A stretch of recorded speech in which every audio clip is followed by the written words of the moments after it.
Let's go to Fox 5's Audrey Barnes, still at the Pentagon. You've been covering this all day long. Bring us up to date on what's happening there now. Tracy, just within the last few minutes, there have been some very weary volunteers who have helped with the rescue mission out here, and they're making their way back across the bridge. And one of those people who has been in the thick of things all day is John Geisen. He's a Navy commander who was in the Pentagon. You were in the public affairs office watching what was happening at the World Trade Center, and then all of a sudden...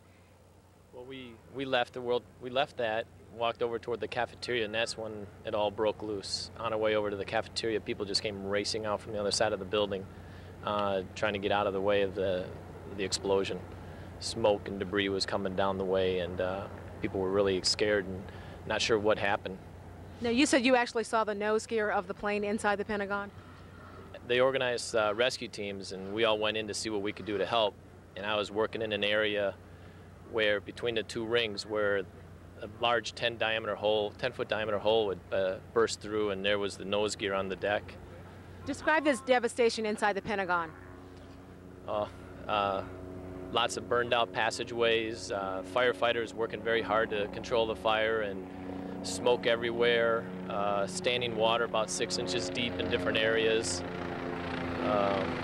blowing out windows, you name it. It took a very strong hit. Now, you actually helped some people get out of the Pentagon after this happened? They had set up a triage rally point, and we all started there, and then they kept having to move the triage center further and further away from the building. So as most of the people made their own way out or were assisted, then we would take them even further and get them a safe distance from the building. What kind of injuries did you see? People had to be in shock. Smoke inhalation was the worst. Lacerations, heat exhaustion for some of the people that would spend a lot of time in there trying to get out. Some broken people had suffered a break in an arm or something like that. You're a Navy commander. You're trained to be prepared for the absolute worst. Do you think you've seen the worst today? Yes. Yes, I do. I've done 2 deployments to the Persian Gulf. I've seen tankers shot up during the Gulf tanker war, but this is unbelievable.